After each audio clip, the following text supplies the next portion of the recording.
Halo, selamat sore Bu Fati. Selamat sore Bu. Oke, Assalamualaikum warahmatullahi wabarakatuh. Waalaikumsalam warahmatullahi wabarakatuh Bu. Bagaimana kabarnya Bu Fati?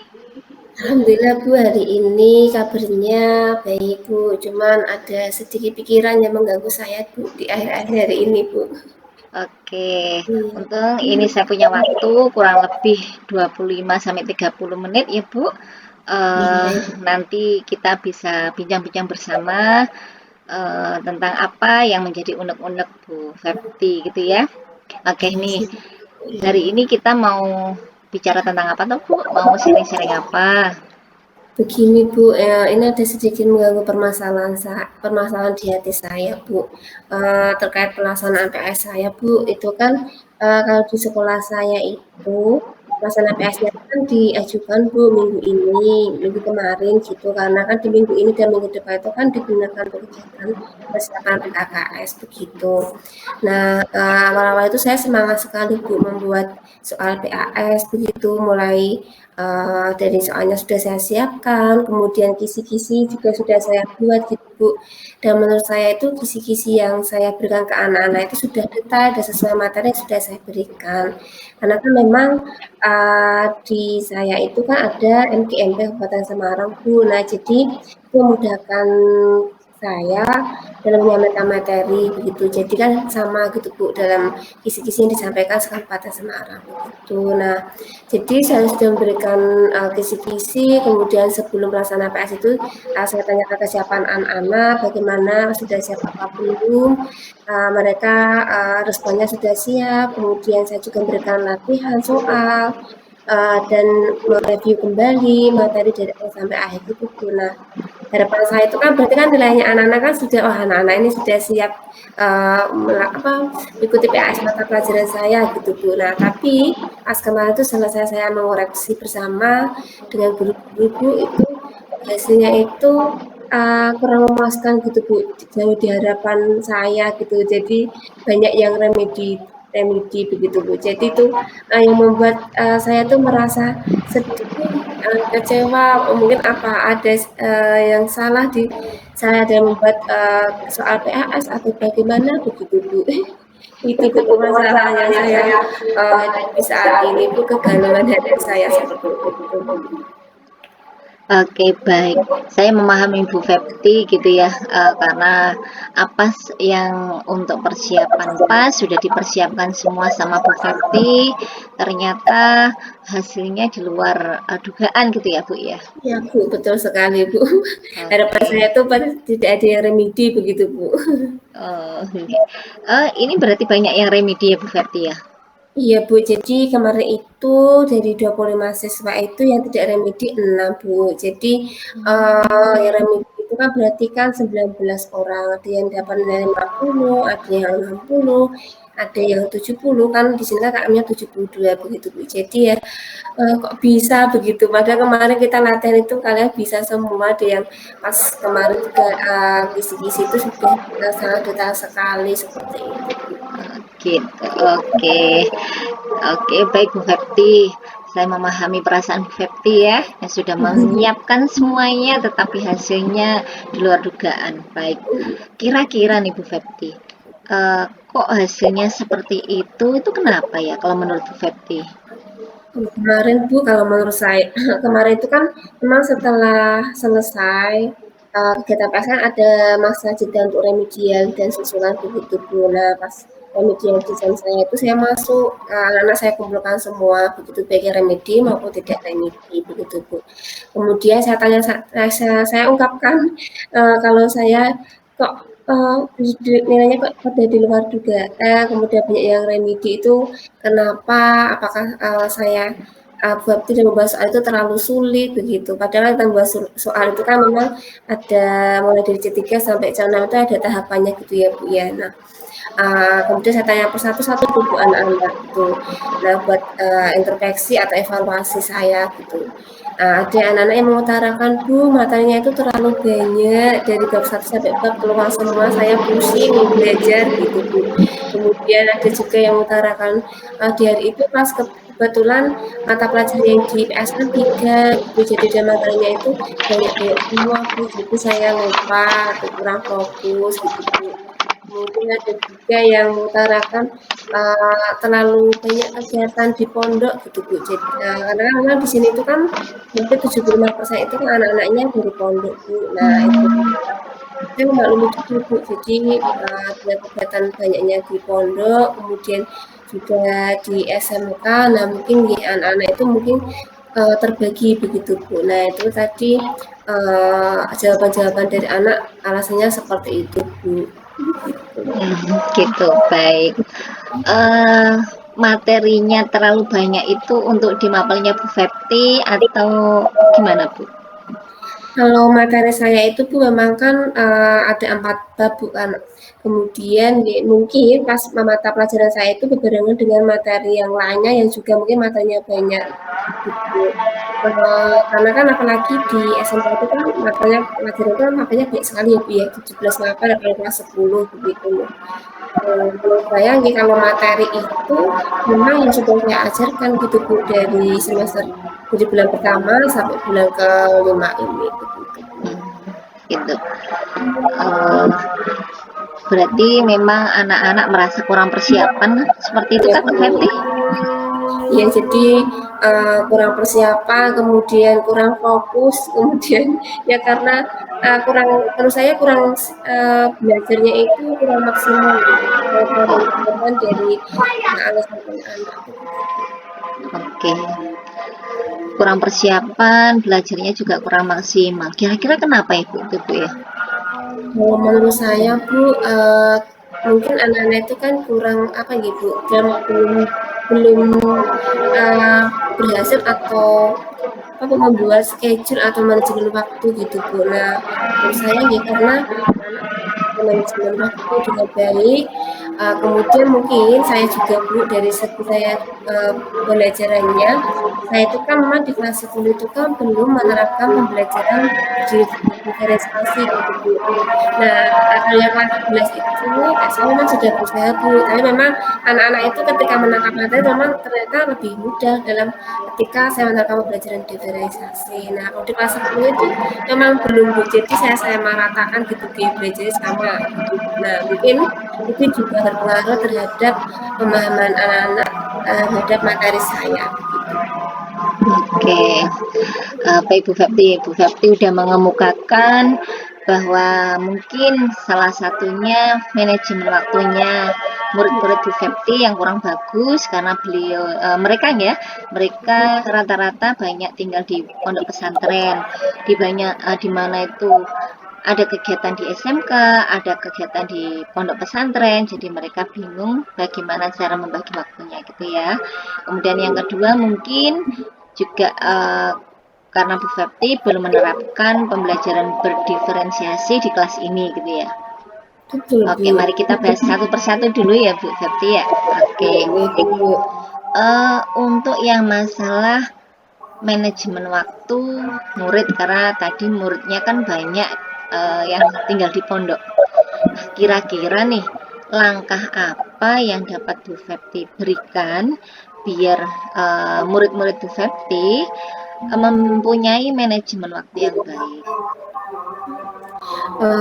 Mungkin Bu terkait manajemen waktu, itu mungkin saya akan melakukan dengan memberikan penguatan kepada anak-anak bahwa kita tuh harus memanage waktu dengan baik setiap harinya gitu biar apa yang kita kerjakan itu bisa hasilnya semaksimal mungkin.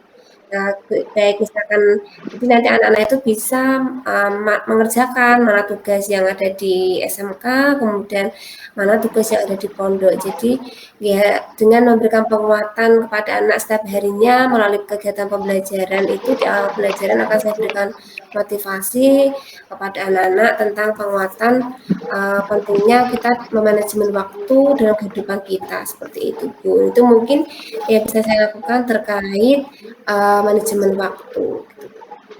Oke, Bu Fepti akan berusaha memberikan penguatan di setiap awal pertemuan pembelajaran gitu ya Bu ya tentang Iya Bu. manajemen waktu agar mengingatkan murid-murid Bu Fepti mempunyai manajemen waktu yang baik gitu ya, membagi waktu antara di sekolah dan di pondok, ngoten Bu. Betul Bu, seperti itu Bu. Oke, kemudian nih Bu, kalau itu hanya dijalankan Bu Fepti sendiri, apakah kira-kira nih skalanya berapa untuk keberhasilannya? Kalau memang kalau saya kerjakan sendiri Bu, itu mungkin skalanya di antara 5 sampai 6 gitu. Nah, itu mungkin jadi kepikiran Bu, oh ya mungkin kalau saya kerjakan sendiri itu kan mungkin hasilnya kurang maksimal atau lambat begitu ya Bu. Kalau nanti saya kerjakan atau saya berkolaborasi dengan teman-teman saya, rekan sahabat Bapak Ibu di sini mungkin hasilnya bisa ke angka 8 dan 9 atau mungkin 10 begitu Bu. Nah, nanti saya jadi kepikiran Ibu, oh ya berarti nanti untuk manajemen waktu itu pengukurannya saya bisa berkolaborasi atau minta bantuan dengan guru-guru di sini Bu. Gitu Bu. Oke, baik Bu Fepti. Baru kepikiran gitu ya? Kepikiran kalau misalkan sendiri tuh memang kayaknya kok nanti akan hasilnya kurang maksimal seperti Kurang itu. maksimal. Misalkan Oke, kolaborasi kan lebih bagus. untuk memaksimalkan hasil nih, langkah Bu Fepti apa untuk berkolaborasi nanti? Untuk langkah-langkah saya Bu ya, untuk bekerja sama kolaborasi dengan teman-teman begitu Bu. Iya, iya. Oke, kalau langkah-langkah saya nanti mungkin saya akan menyampaikan dulu permasalahan saya itu nanti mungkin bisa saya sampaikan ketika saya ada rapat evaluasi di akhir semester ini. Itu kan kalau tidak salah setelah rapotan di minggu kedua itu kan ada rapat evaluasi. Nah mungkin di situ nanti akan saya bicarakan sama teman-teman terkait permasalahan yang saya hadapi. Kemudian saya akan juga menyampaikan solusi Bu, untuk solusi dari saya untuk mengatasi permasalahan saya dan meminta bantuan sama Bapak Ibu guru di sini untuk ikut menerapkan penguatan manajemen waktu kepada anak-anak begitu Bu. Jadi saya komunikasikan dulu kepada sebelumnya mungkin kepada kepala sekolah Bu, sebelum saya sampaikan di rapat, saya komunikasikan dulu ke kepala sekolah. Mungkin Oke. dari kepala sekolah bagaimana jika mengizinkan, baru saya nanti pas rapat itu saya tanyakan ke semua presentasi begitu. Oke, baik. Berarti Ibu Fepti langkah awalnya akan konsultasi dulu sama kepala sekolah gitu. Nanti ketika di rapat evaluasi per semester akan disampaikan ulang bagaimana mengatasi anak-anak yang notabene banyak di pondok, manajemen waktunya juga kurang baik gitu nih Bu. Nanti biar Iya, ada solusi kolaborasi dengan teman-teman guru yang lain gitu nggih. iya Bu, begitu Bu. Oke. Langkah-langkahnya. Secara konkret nih, kalau memang ini disetujui ya Bu, siapa saja yang akan Ibu libatkan? Mungkin saya akan libatkan terkait tadi Bu manajemen waktu. Yang pertama mungkin tadi kepala sekolah dulu konsultasi, kemudian saya juga akan konsultasi dulu Bu sama guru BP terkait manajemen waktu. Mungkin nanti ketika BP bisa maksudnya masuk ke kelas atau memberikan bimbingan itu juga bisa memberikan penguatan terhadap manajemen waktu itu. Kemudian dari wali kelas juga karena kan bagaimanapun tanggung jawab dari anak-anak di kelas itu kan ada di wali kelas juga Bu. Nah mungkin wali kelas juga bisa memberikan motivasi dan semangat dalam menerapkan manajemen waktunya di anak-anak gitu Bu. Kemudian Bapak Ibu guru semuanya di sini juga saya ikut sertakan untuk memberikan penguatan terhadap pelaksanaan manajemen waktu begitu. Oke, berarti intinya semua guru terlibat, baik wali kelas, guru BK, semua guru untuk tetap memberikan penguatan tentang manajemen waktu gitu ya Bu Fepti? Betul Bu, Oke, seperti itu. Itu rencana saya Bu, semoga nanti tidak ada halangan begitu Bu. amin. Terus ini Bu Fepti, kira-kira nih Bu Fepti mau melaksanakan ini untuk konsultasinya kapan ya? Kalau konsultasinya berarti sebelum pelaksanaan rapat Bu, Hamin 2 hari mungkin Bu, itu kan kalau rapat itu kalau tidak salah di tanggal 19 Desember karena rapatannya itu kalau tanggal 17 kalau tidak salah sih. Dan mungkin di hari setelah rapotan itu mungkin saya menghadap kepala sekolah dulu. Kemudian saya utarakan maksud saya dan permasalahan saya, kemudian solusi saya. Kemudian bagaimana saya akan mendengarkan dulu tanggapan dari kepala sekolah itu seperti apa.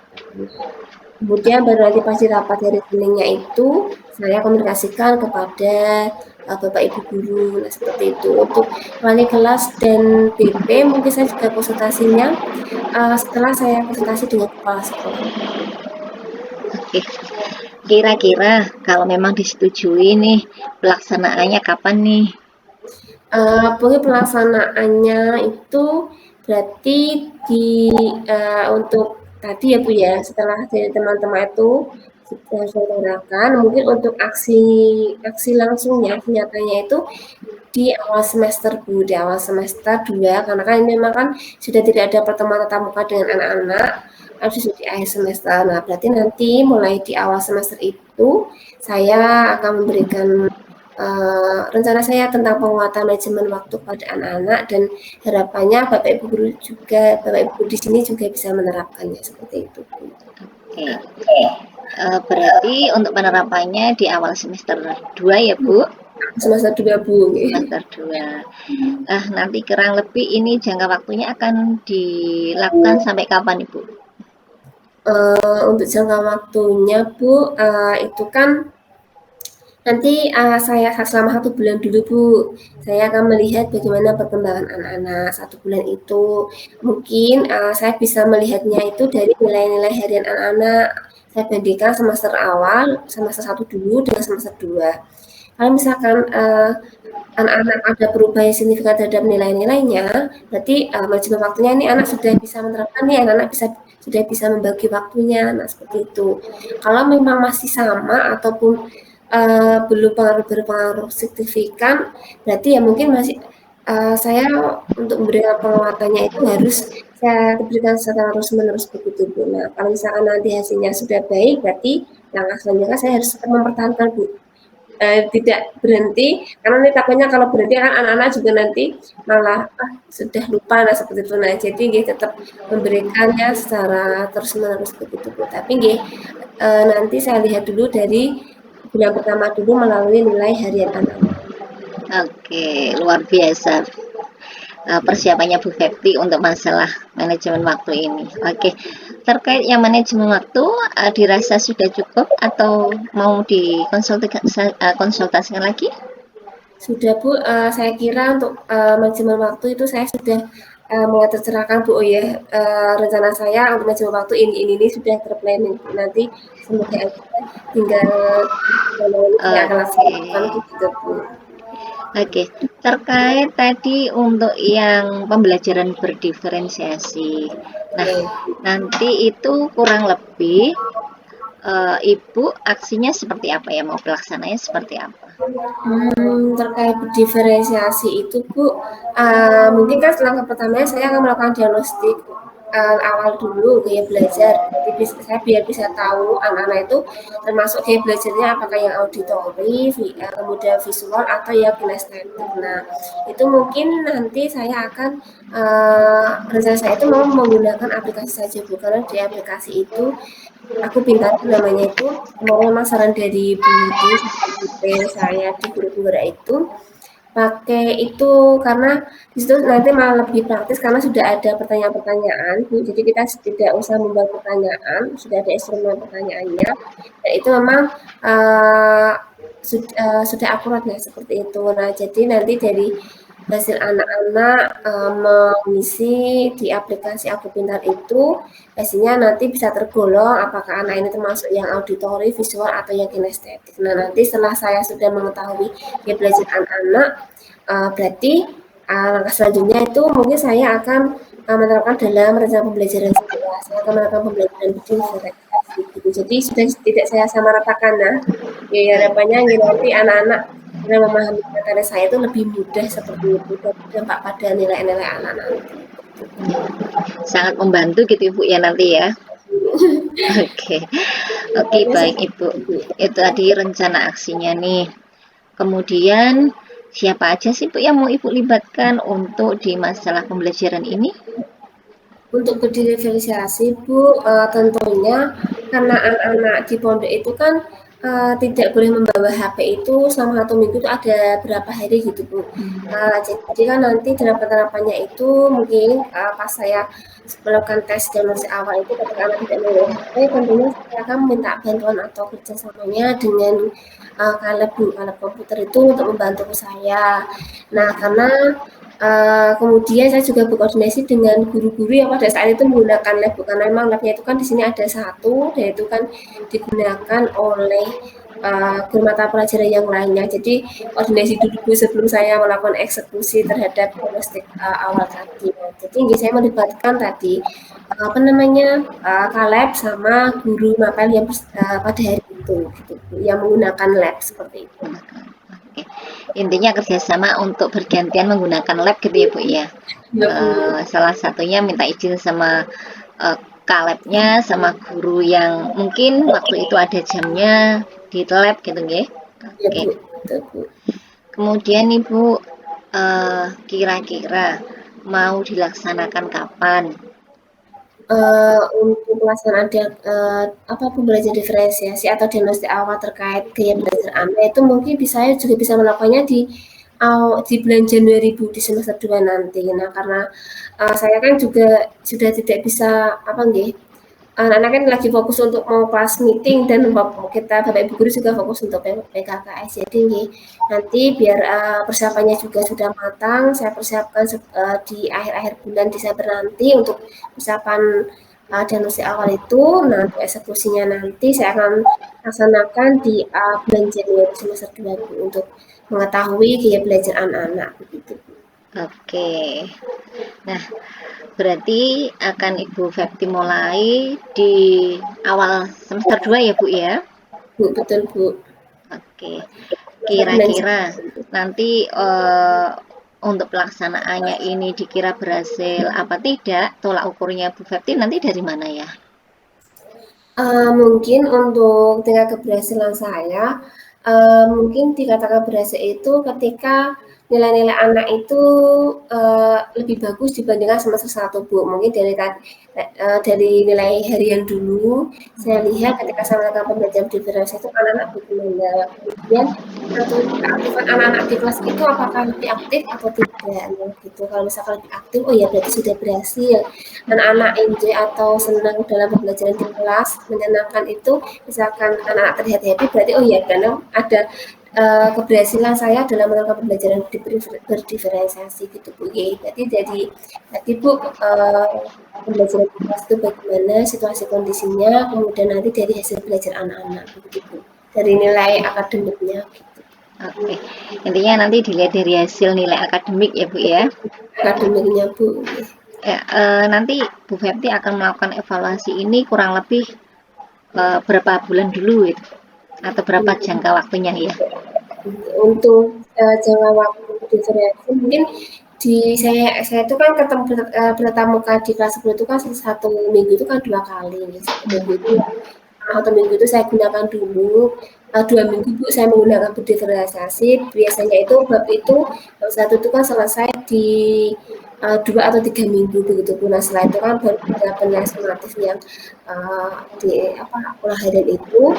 Nah, nanti saya lihat anak-anak nanya bagaimana, apakah masih banyak yang remedi atau tidak. Kalau misalkan banyaknya tidak remedi, oh ya berarti ini memang ada pengaruh dari pembelajaran berdiferensiasi. Jadi di bulan pertama itu saya lihat dulu begitu. Kalau misalnya berhasil, oh ya berarti saya harus pertahankan nih pembelajaran yang berdiferensiasi gitu. Oke, oke. Baik Bu Fepti, rencananya sudah muncul ya Bu ya? Gitu rencananya udah Kemarin-kemarin mulai. kepikiran nggak Bu seperti itu? Kemarin tuh saya tuh baru ya, apa yang salah dari saya itu malah apa anak-anak paling dia nggak bisa ini kadang kan seperti itu mungkin ya ternyata memang saya agak itu ketika saya beda-bedakan sama kelas 8 kan hanya memang kelas 8 itu lebih kelas 2 itu kelas 1 itu lebih bagus. Oh memang kemarin di akhir-akhir semester itu kemarin saya gunakan pembelajaran berdiferensiasi gitu Bu, dan anak kelasku yang belum saya gunakan memang ternyata ada perbedaan nilai, oh iya mungkin karena pengaruh itu tadi. Ini sudah kita muncul-muncul beberapa ide Bu hasil dari pertemuan dengan Bu Sofi. Oke, alhamdulillah bisa membantu Bu Fepti gitu nggih. Alhamdulillah Bu. Baik Ibu, tadi mulai adanya muncul tentang manajemen waktu yang mungkin harus diberikan, kemudian pembelajaran berdiferensiasi yang mungkin juga akan diterapkan ke Bu Fepti gitu ya. Baik, tinggal tunggu aksinya nih ya. Tinggal Tinggal tunggu langsung aksinya. besok semester 2 Bu. Iya. Baik Bu Fepti, saya kira cukup dulu atau mungkin ada yang mau dikomunikasikan kembali? Sudah Bu, ini mungkin cukup beberapa rencana saya sudah sudah terpikirkan dari sekarang. Harapannya nanti di semester 2 itu saya bisa melakukannya dengan sebaik mungkin. Nanti misalkan ada kendala-kendala apa di jalan kendala dalam pelaksanaan saya itu nanti saya akan menghubungi Bu Sofi lagi untuk minta pencerahan begitu Bu. Siap, kita akan sering-sering ngobrol-ngobrol lagi ya Bu ya. Oke, baik Bu. Oke, Terima kasih sekali Bu untuk hari ini sudah mau mendengarkan keluh kesah saya Bu. sama-sama Bu Fepti. Oke Bu, sampai ketemu di 1 bulan lagi. Tapi Baik itu Bu. di tahun depan ya Bu ya, Bu, kita Januari. sepakat Bu. Oke, Iya Bu. kita akan ngobrolkan tentang apakah sudah berjalan dengan baik, apakah rencana itu memang sesuai dengan harapan Bu Fepti, seperti itu ya Bu ya. Ya, baik Bu. Semoga doakan ya Bu ya. Iya, Semoga kita doakan tetap semangat Bu Fepti. Bu. Oke baik, Ibu kurang lebihnya seperti ini yang kita bisa bincang-bincangkan. Semoga memberikan kebermanfaatan. Salam buat keluarga. Saya akhiri dulu ya Bu Fepti. Bu, terima kasih Bu Sofi. Sehat selalu ya Bu. Iya, terima kasih. Assalamualaikum warahmatullahi wabarakatuh. Wabarakatuh.